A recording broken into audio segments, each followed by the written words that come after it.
Hello বন্ধুরা, আসসালামু আলাইকুম। আশা করছি আপনারা সকলেই খুব ভালো আছেন। আর কে ভিলেজ ফুডে আপনাদেরকে স্বাগত।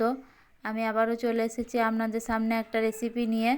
তো আজ আমি রান্না করব ঢ্যাঁড়স আলু সয়াবিন দিয়ে একটা হালকা পাতলা ঝোল। আর এটা খুবই উপকারী একটা তরকারি। অবশ্যই আপনারা বাড়িতে এইভাবে রান্না করবেন একবার। তো আমি এখানে ঢ্যাঁড়সটা প্রথমে লম্বা লম্বা করে কেটে নিয়েছি, আর 1 চা চামচ চিনি নিয়েছি, আর আদা রসুন বাটা নিয়েছি, আর নিয়েছি আমি এখানে সয়াবিন, আর একটা বড় সাইজের পেঁয়াজ কেটে নিয়েছি, আর আমি নিয়েছি কাঁচা লঙ্কা কেটে নিয়েছি, আর এখানে আমি আলু কেটে নিয়েছি, আর আলুটা আমি এখানে লম্বা লম্বা করে কেটে নিয়েছি। তো সয়াবিনটা আমি ভিজিয়ে দেবো। সয়াবিনটা ভিজানো হয়ে গিয়েছে। আর এদিকে আমি কড়াইয়ের মধ্যে তেল দিয়ে দিয়েছি, আর তেলটা গরম হয়ে এসছে, আর সয়াবিনটাও ভিজে গিয়েছে। আর সয়াবিনটা আমি তেলের মধ্যে দিয়ে দিয়েছি। অল্প একটু নুন দিয়ে আমি ভালোভাবে সয়াবিনটা ভেজে নেব। সয়াবিনটা ভাজা হয়ে গিয়েছে। এরপর সয়াবিনটা আমি অন্য একটা পাত্রে তুলে নিচ্ছি।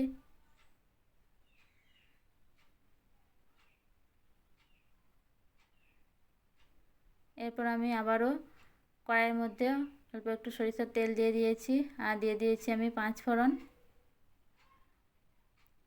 আর দিয়ে দিচ্ছি আমি কেটে রাখা পেঁয়াজ আর কেটে রাখা কাঁচা লঙ্কা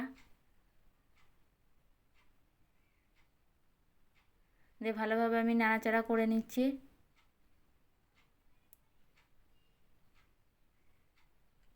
এরপর আমি দিয়ে দিচ্ছি 1/2 চা চামচ পরিমাণে হলুদ গুঁড়ো, 1/2 চা চামচ পরিমাণে ধনিয়া গুঁড়ো, আর দিয়ে দিচ্ছি 1/2 চা চামচ পরিমাণে লঙ্কা গুঁড়ো,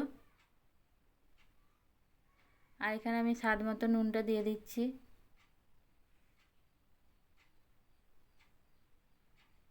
দিয়ে ভালোভাবে আমি নাড়াচাড়া করে নিচ্ছি। এরপর দিয়ে দিচ্ছি 1 চা চামচ পরিমাণে আদা রসুন বাটা, আর দিয়ে দিচ্ছি অল্প একটু পানি। দিয়ে আমি মশলাটা ভালোভাবে কষিয়ে নেব। দেখুন মশলাটা কষানো হয়ে গিয়েছে। এরপর ভেজে রাখা সয়াবিনগুলো আমি দিয়ে দিচ্ছি। দিয়ে ভালোভাবে আমি সয়াবিনটাও ভালো করে কষিয়ে নেব।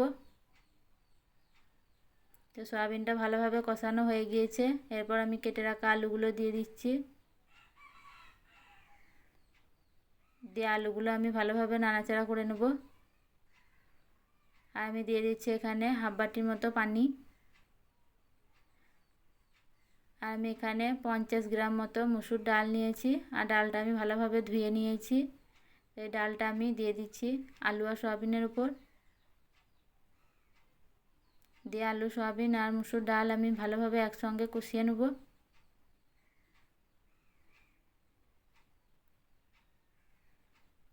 তো দেখুন কষানো হয়ে গিয়েছে। এরপর আমি 1 বাটি পরিমাণ পানি নিয়ে আমি দিয়ে দিচ্ছি।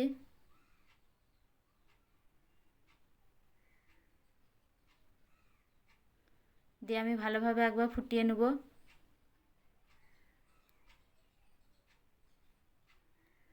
তো ফুটে গিয়েছে। এরপর আমি কেটে রাখা ঢ্যাঁড়সগুলোকে দিয়ে দিচ্ছি। দিয়ে ভালোভাবে আমি আবারও নাড়াচাড়া করে নেব।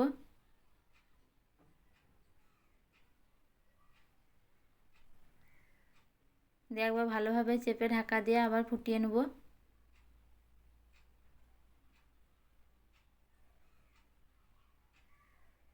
দেখুন ফুটে গিয়েছে। আর এখানে মসুর ডাল, ঢ্যাঁড়স, আলু সব ভালোভাবে সেদ্ধ হয়ে গিয়েছে।